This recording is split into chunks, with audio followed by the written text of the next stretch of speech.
खुराक का असर नहीं है क्या? फल का असर नहीं है क्या? सब्जियों का असर है नहीं है?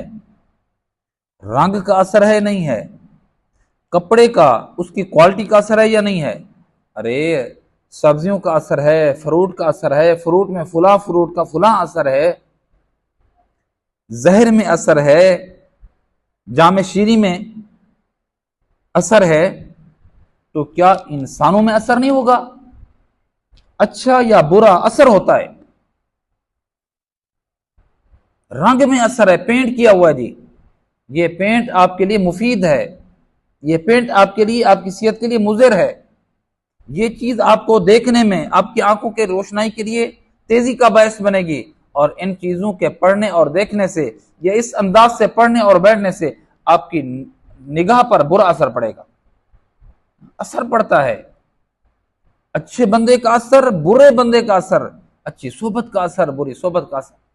तो वाकया है ना कि हजरत थानवी रहमहुल्लाह से हजरत के किसी मुरीद ने खत लिख के भेजा, हजरत गुस्से की बीमारी है, गुस्से का मर्ज है, आप इलाज तजवीज कीजिए। हजरत ने फरमाया क्योंकि आप लखनऊ के करीब रहते हैं, लखनऊ बाजार के अंदर मेरा एक खलीफा रहता है, हकीम है, आप उसकी सोबत में जाइए, बैठिए।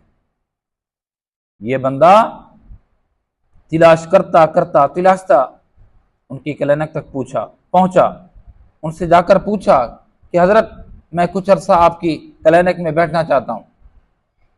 बता दिया होगा कि हजरत की तरफ से मुझे हुक्म मिला है। उन्होंने कहा आ जाओ। अब ये बंदा जो गुस्सीला था, गुस्से का खुगर था, तो ये वहां पर जाकर क्लिनिक में सिर्फ बैठ जाता था, और वो हकीम साहब लोगों की नब्ज देख रहे हैं, इलाज तजवीज कर रहे हैं, इलाज दे रहे हैं, पूरियां टिक्कियां दे रही हैं, ये वहां बैठा है। चंद दिनों के बैठने के बाद अल्लाह रब्बुल इज्जत ने इनके दिल के अंदर, दिमाग के अंदर जो गुस्सा था वो काफूर कर दिया। अब ये शेख को खत लेकिन हजरत गुस्सा तो खत्म हो गया अल्हम्दुलिल्लाह, लेकिन एक मंतिक फलसफा समझ नहीं आया मुझे।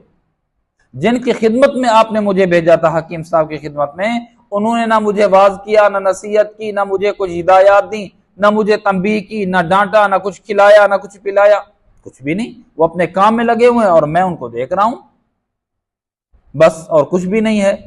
इतने वक्त से इतने वक्त तक मैं उनकी खिदमत में रहता और फिर वापस आ जाता हूं, और मेरा इलाज हो गया है। मुझे बीमारी जो थी गुस्से की, वो बीमारी खत्म हो गई। ये समझ नहीं आया, आप मुझे समझा दीजिए।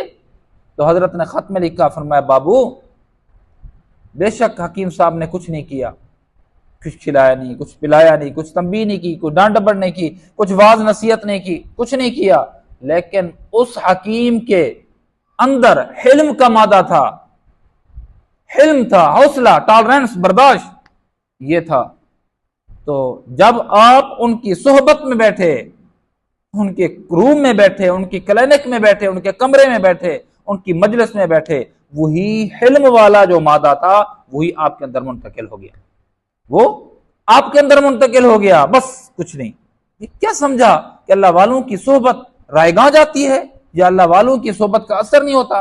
भाई असर होता है। अच्छे दोस्त का असर, बुरे दोस्त का असर, खुशबू का असर, भट्टी का असर, रौनक वाली जगह का असर, उदास वाली जगह का असर, फुला कलर का असर, फुला शख्सियत का असर, फुला फल का असर, उन चीजों में अगर अल्लाह ने असर डाला है तो फिर नेक बंदों की सोहबत में बैठने का भी जरूर असर होता है। खा हमें उसका फायदा बज़ाहिर फौरी तौर पर नजर आए या ना आए, असर जरूर होता है।